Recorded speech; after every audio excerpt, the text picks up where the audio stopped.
Caving was in her blood, and she literally inherited it. She loved what she did.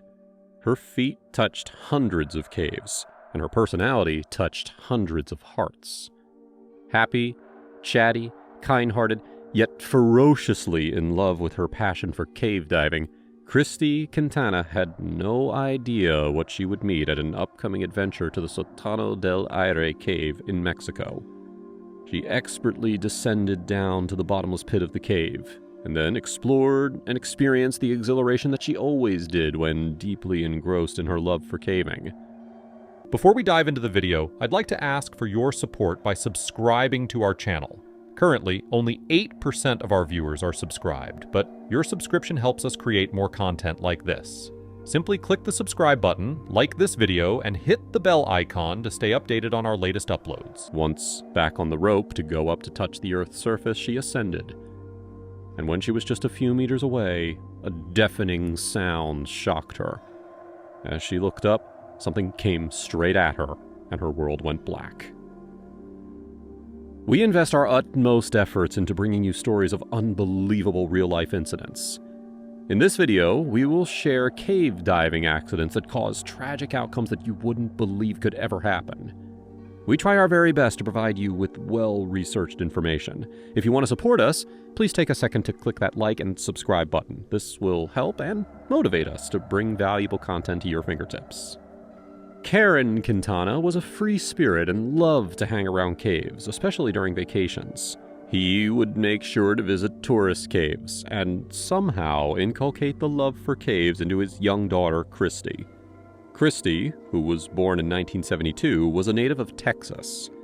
She grew up with this love for nature inherited from her father, and she would spend hours touring natural spots, especially caves.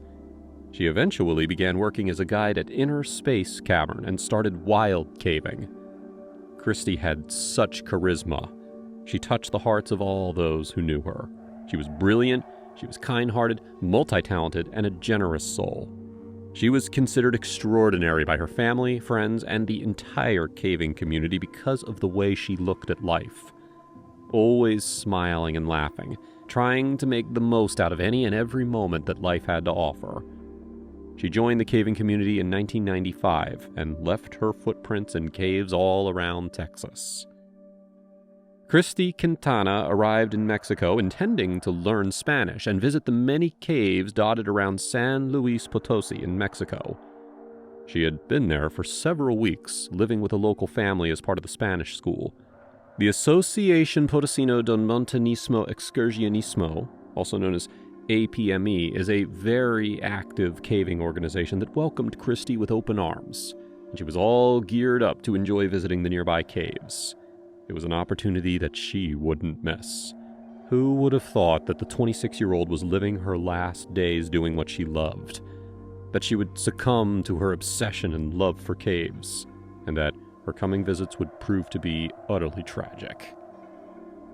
22nd of August, Sótano del Aire. On the fateful Sunday of August 22nd, a group of cavers left San Luis Potosí to visit Sótano del Aire in the Sierra del Álvarez, 50 miles east of the city. This group included Christy Quintana, Miguel Angel Blanco, Rocio Medina, Cuauhtemoc Sanchez Armas, and Alfredo Silva. The group left SLP at about 10 a.m. and reached Sótano del Aire at around 11 a.m. They parked the truck and they began their hike to the cave in the mid-afternoon. Once they arrived at their destination, the cave entrance was checked and cleared of any loose rock around the lips.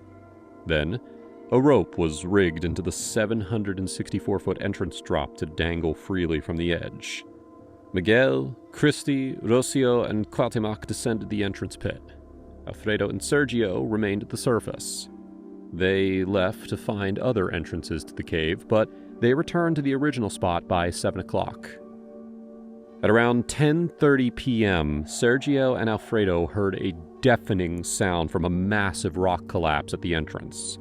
They rushed to the lip of the cave, where they saw that a significant portion of the left side of the cave had collapsed and fallen into the pit. They panicked and immediately started yelling down the pit to ascertain the safety status of their colleagues. They wanted to rule out any injury or damage that had been done to those who were still in the pit. Unfortunately, Miguel and Christy had been on the rope in the entrance drop, with Christy climbing first, shortly followed by Miguel when the collapse occurred. Quintana was about 130 feet below, with Blanco following her on the same rope. 3 large rocks hit Christy directly on the head and back, injuring her severely. Miguel remained safe on a flowstone ramp that placed him off to one side, saving him from getting hit by the rocks as they fell. Some rocks came to rest on his ramp in an unstable position. Miguel ascended to Christy quickly and discovered that she had been severely hit and was in no position to ascend on her own. He assessed her injuries and found that she had been struck in the neck and lower back, and her legs were paralyzed. He tried his best to stabilize and comfort her, but dangling on the same rope as her was quite challenging. He realized that the best course of action was to climb out and rig a haul system in order to pull her out of the cave. He started to ascend to the top, passing her on the way. He reached the surface at around 11:30 p.m. and informed his colleagues of the tragedy that had befallen their friend. They were distressed. The other 2, who were still at the bottom of the pit, had no idea what had happened.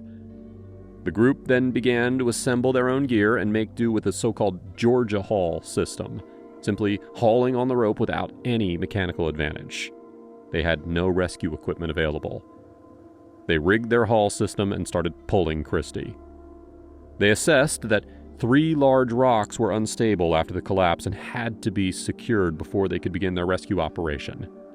They secured those rocks with clothing and other available rigging equipment and then started hauling Christy by 12:30 a.m.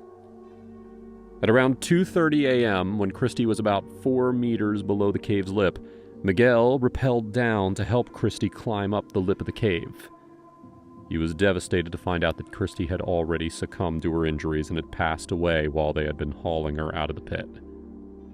The group decided to continue their haul to the surface to ascertain that she had actually died and was not just unconscious. However, when Christy was just about 1.5 meters below the surface, they couldn't raise her any further. They were now sure of her death, and they gave up on the idea of pulling her. They needed assistance with this operation, and they were unsure also of the other 2 colleagues still inside the cave. Sergio then made the 2-hour hike to their parked vehicle and drove back to San Luis to get help. He returned to Sótano del Aire on Monday morning by 11 a.m. with the rescue team. The rescue team first removed the loose rocks and then proceeded with the recovery. They first pulled out Christy. She was pronounced dead.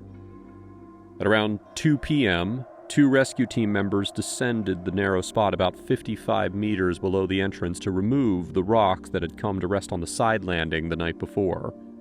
Once the stones were cleared, they descended with food and water to Rocio and Cuauhtemoc, trapped at the bottom. It was pre-decided that these 2 would be given the news of all events that had transpired only when they were safely out of the cave. At 4 p.m., the authorities arrived to take initial statements from everyone and to take Christy's body to the morgue. By 5 p.m., Cuauhtemoc and Rocio had ascended out of the pit, where they learned the magnitude of the accident from the night before and the demise of their dear friend. They were horrified and devastated. The rest of the group was transported to SLP by 9 p.m., and they gave official declarations to the authorities until late at night. The whole episode was ruled out as an accident and a natural calamity that came to claim the life of Christy, while others remained safe and unharmed. Causes leading to Christy's death. There are many underlying causes that led to Christy's untimely death. Christy Quintana was struck on the head and lower back by several large rocks, which fell more than 100 feet downwards in free fall, resulting in fractures of her cervical and lumbar vertebrae. This caused paralysis in her legs and probably internal injuries as well. Secondly, her position on the rope and the location in the cave in the remote countryside meant that hours would pass before she could receive the necessary medical treatment. Her fellow cavers did everything they could in their capacity, but they faced an impossible situation. Moreover, Quintana's immobility while hanging on the rope made her more susceptible to harness-induced pathology. This condition is also known as harness hang syndrome. It happens when a caver is hanging immobile in a harness on a rope due to some condition, such as exhaustion, unconsciousness, paralysis, or any severe medical condition. Now the ultimate question arises. What is harness hang syndrome and what causes it? Let's look at it in detail. Though the mechanics of this syndrome are not yet fully known, it can be related to impairment of blood circulation, resulting in shock and leading to unconsciousness in a span of 15 to 30 minutes. This is soon followed by death. It just so happens that the body, if exposed to hanging for an extended period of time, reacts to it as if there's severe bleeding going on, although no actual blood loss is occurring, and thus that's when it starts to go into shock. As the amount of blood decreases in the circulatory system due to pooling in the legs, the body tries to maintain blood pressure by increasing the heart rate.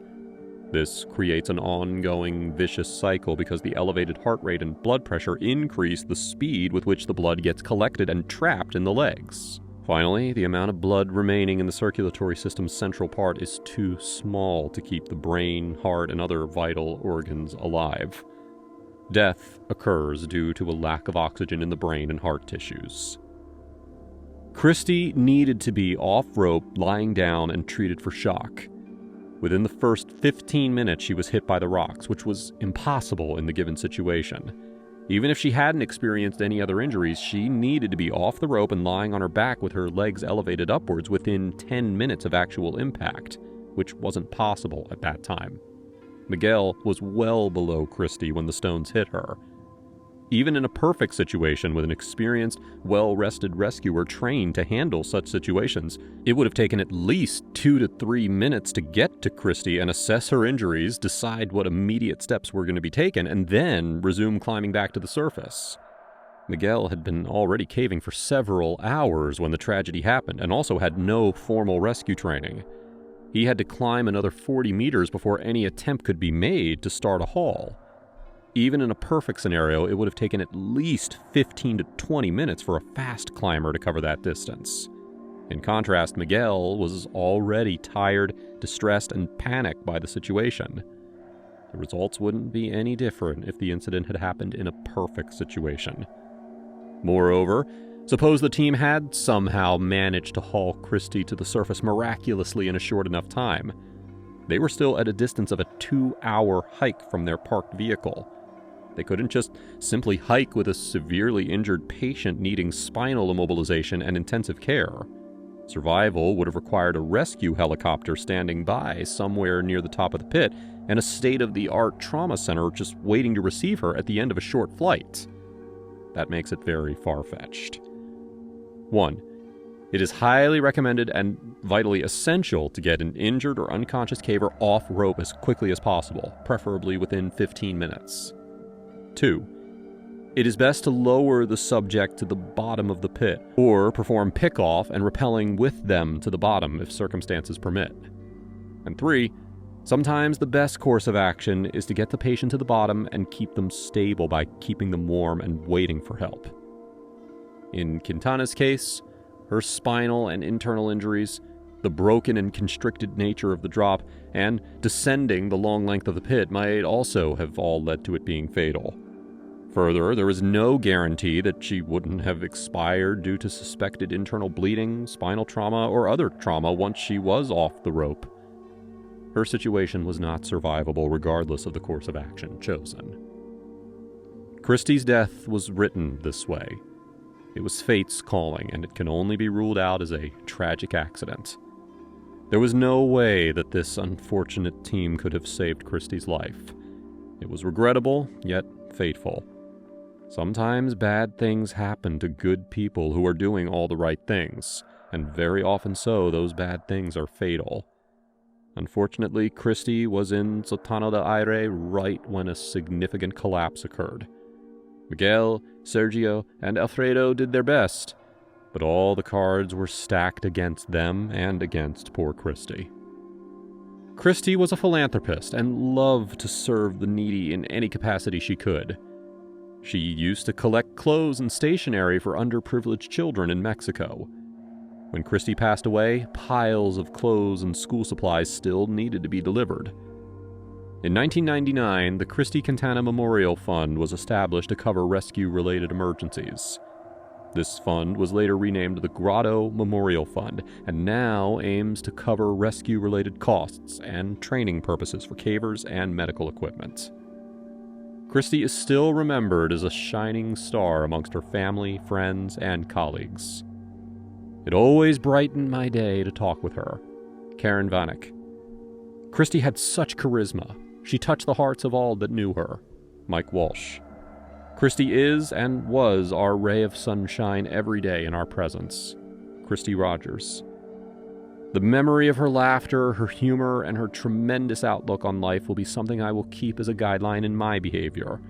To leave this world with a history of positive experiences that she left with me is all I could ever pray for.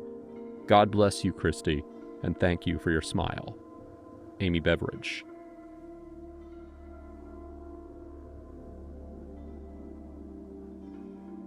Pridhamsley Cave is supposed to be an easy beginner cave.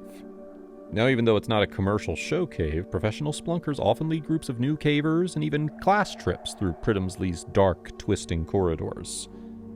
But one day, in 2006, the cave nearly claimed the life of a fledgling caver named Emily when she fell onto the cold, hard stone. Emily vowed to join the team that saved her. But 5 years later, she mysteriously lost her grip again. This time, rescuers weren't sure if she could make it out alive. To uncover the mystery behind Emily's double rescue story, we have to travel to England's southwestern county of Devon. The countryside of Devon is filled with rolling hills and steep cliffs that form deep limestone passages as waves crash against jagged coasts. Port towns climb up the mountainsides, and boats fill the harbors. Devon's unique land makes it the perfect place for caves to form, and some of these caves contain human remains that are over 30,000 years old. Pridhamsley Cave is just one of many in the area, but it's popular with beginners from all across England. People from urban London can reach the cave by a 2-hour train ride, followed by another half-hour drive, and then a 15-minute walk from the road. The cave is difficult to survey not because it's hard to explore, but because it has many twisting and interconnected layers. Surveys end up looking like illegible messes as splunkers try to draw the overlapping pathways.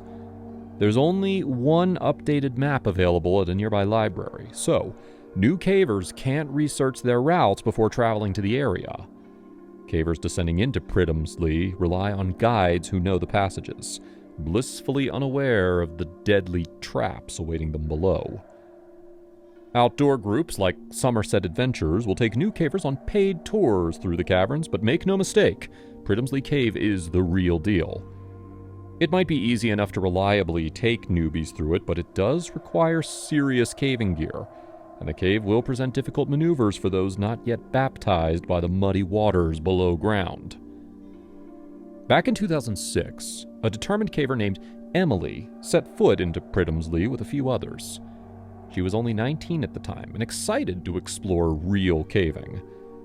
Their group ducked under the mossy ceiling of rock that hung above the cave entrance. Once inside, they looked around, expecting to walk into a large room, but the guide pointed out that the entrance to the rest of the cave was a small hole in the rock wall near the ground. Now, some members were already having second thoughts as they squeezed through the narrow opening. Their guides did their best to reassure them that the cave would open up and encourage them to see it through. Shortly after crawling through the entrance to Pridhamsley, the tour met a wall of rock that was nearly vertical. The guide asked the new cavers if they wanted to try climbing this 23-foot wall, without ropes. Trips into Pridhamsley often forego ropes and harnesses. Now, these safety measures might not be necessary for experienced cavers, but even other, easier caves will use ropes for added safety, especially for beginners. Sometimes people freeze on the rocks, not from cold, but from fear. They become paralyzed on the wall when the only way is down. Adding to the immediate horror, the guide informed them that the wall had only a few holes that almost required shorter cavers to jump to reach them. One member attempted the climb, struggled, and shook with fear as his unconditioned hands struggled to grip the smooth limestone. He made it to the top, but his legs were shaky and he was out of breath. An uncomfortable silence hung in the air before the guide laughed and told them there were easier routes. Emily felt upstaged by her fellow caver, but she kept her pride in check, and she listened as the guide pointed out different routes they could take. Along the way, they saw the Little Man rock formation, and they remarked on how cute it looked, not realizing that its human-like form was a dark omen, with its head and feet anchored to the cave ceiling and walls, trapped in place. The team progressed, as walls both sharp and smooth bit down on cavers, snagging clothes and getting some members briefly stuck. The next section along their route was a 50-foot squeeze that forced the adults to contort their shoulders. They slowly wormed through the squeeze, pressing one arm against their bodies, pulling it down toward their waist, while bringing their other shoulder up to their ears to reduce the width of their shoulders. This advanced technique made them just narrow enough to make it through. If anyone panicked or changed the position of their arms, they could be trapped. There's not enough space to move your arms or even crawl forward. Following this section, the cave opens up to the changing room. To progress to the deeper portions of the cave called Prid 2, cavers have to switch to diving gear. This area diverges into 3 different pathways: the underwater cellar, the mud escalator, and the coal chute. While ropes are discouraged in the earlier portion of the cave, this region does have a rope that extends into the water to guide divers. The sumps in Pridhamsley are short, and many cavers choose to free dive without the use of oxygen tanks. Divers only need to hold their breath for a few seconds on the first sump, and then roughly 30 seconds on the second. Now, even though that's easy to do under normal circumstances, these short passages could easily be deadly for newbies. Divers following the rope might notice other underwater passages, so inexperienced or ambitious divers could easily get lost. At around 80 feet down, the lake twists up into the largest chamber in the cave, dubbed Jerry's Chamber. The lake in Jerry's Chamber is home to eerie white cave shrimps, but this area is a dead end. Cavers who venture here have to swim out through the same opening and risk drowning as they search for the guiding rope, followed by another 80-foot swim for air. There are other ways out, but they're also risky. Another exit forces people to wade into the water and duck below a rocky outcropping.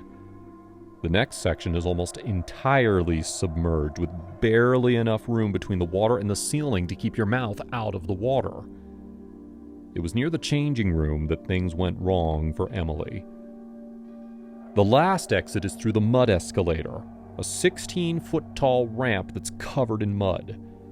Just like the entrance, this area has few holds.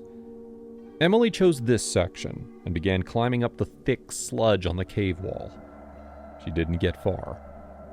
This section was around 300 feet into the cave. She tried to go up the steep, muddied wall, but just a few feet off the ground, she slipped. She didn't even know what happened, but the next thing she remembered, she was on her back. Then came the pain. She had slipped and fallen straight onto her back. Emily lay on her back, writhing in pain. They weren't sure what happened, but she was weak and her limbs started to occasionally spasm. She was still conscious and the movement wasn't too strong, but there was signs of serious injury. One of the guides charged through the exit and immediately called the Devon Cave Rescue Organization. As part of the British Cave Rescue Council, the DCRO has a special off-road ambulance, a management vehicle, and access to an extended Coast Guard rescue helicopter. This full volunteer service group has been around since 1965. They're fast and professional, and they dispatch their teams straight away. Inside the cave, Emily groaned in pain. The spine sends signals from the brain to the limbs, and spasms could mean that the delicate nerves were slashed or punctured. Any wrong move could sever her spinal cord, leaving her paralyzed. So far, she wasn't numb, but instead, damaging her central nervous system had set her whole body on fire with pain. Within the first hour, rescuers arrived, bringing a flexible stretcher that could fit in Pridhamsley's tight tunnels. Teams were equipped with underground radios to communicate, and the rescuers anchored wire ladders near the exit for better handholds while they climbed out with the stretcher connected to their harnesses. Emily still had feeling and movement in her limbs, which meant she was probably going to make it out just fine. It took teams 3 hours to pry her from the cave. Based on reports of her potential spinal injury, the team brought the airlift, loaded her into the helicopter, and took her to safety. Doctors thought her strange twitching after the fall was the result of trauma to nerves and possibly psychological shock. She had a bruised spine and some fractures, but nothing too serious. Emily wasn't crushed by her rescue. Instead, she turned her frightening experience into ambition. After she recovered, she joined the Devon Cave Rescue Organization and became their secretary. But rescuers and her fellow cavers were puzzled by what had happened. She wasn't that far up the mud escalator, and she didn't have any signs of fatigue. Plus, the way she fell didn't look like a slip.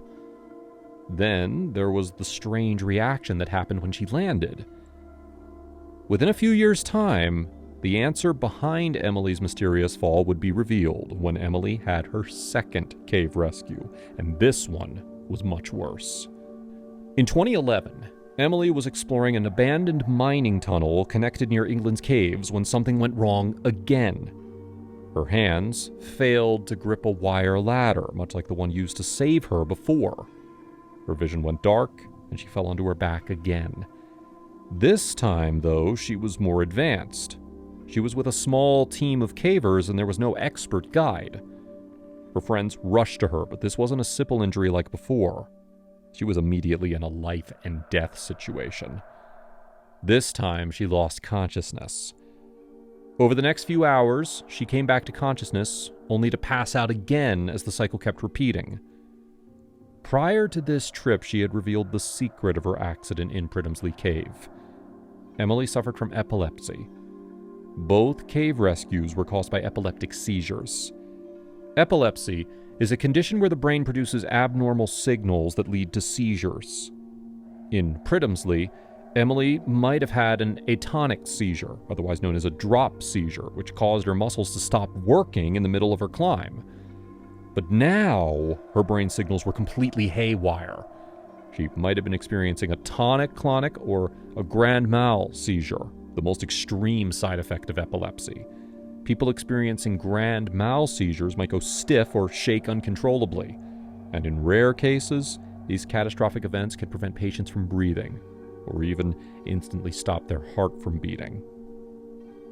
Her friends and fellow cavers tried to stay by her side as she convulsed on the cave floor.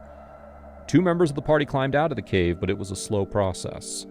It took them around an hour to reach the surface where they could call for emergency rescue services. They informed rescuers that Emily was mostly unresponsive, slipping in and out of consciousness, that she had fallen on her back just a few years prior in Pridhamsley, and that they were in a vertical cave that went deep into the earth. This time, over 50 rescuers rushed to the wilderness. This wasn't a simple in-and-out cave rescue. This was a matter of life and death.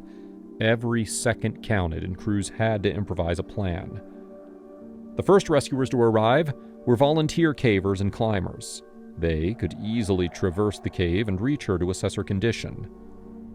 Rescuers rappelled down the vertical cave walls blasted apart by mining machines. The rescuers reached her and started checking her vitals. In her fleeting moments of lucidity, they asked Emily about what she was experiencing or if she had any prior conditions. But, fearing she might be removed from her position with the Devon rescue team, she tried to cover up her own condition. The rescuers who arrived knew something was wrong. If this wasn't a prior condition, well, then Emily might have sustained serious nerve damage to cause this type of reaction. They all began to slowly realize another terrible detail. This underground tunnel had been a lead mine. Lead is a heavy radioactive metal. Exposure to low-grade radiation for brief intervals can be safe, That's why the cavers were here in the first place. If the team had completed their cave trip, then they wouldn't need to worry.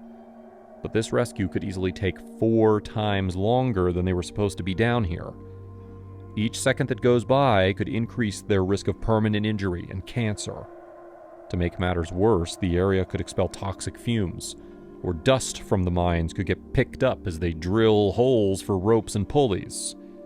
Lead dust is far more dangerous than low-level background radiation. Lead particles can enter the lungs, where they can sit permanently, lodging themselves into delicate tissues or even find their way into the bloodstream through the alveoli. Once inside the body, lead dust continues to release low-grade radiation.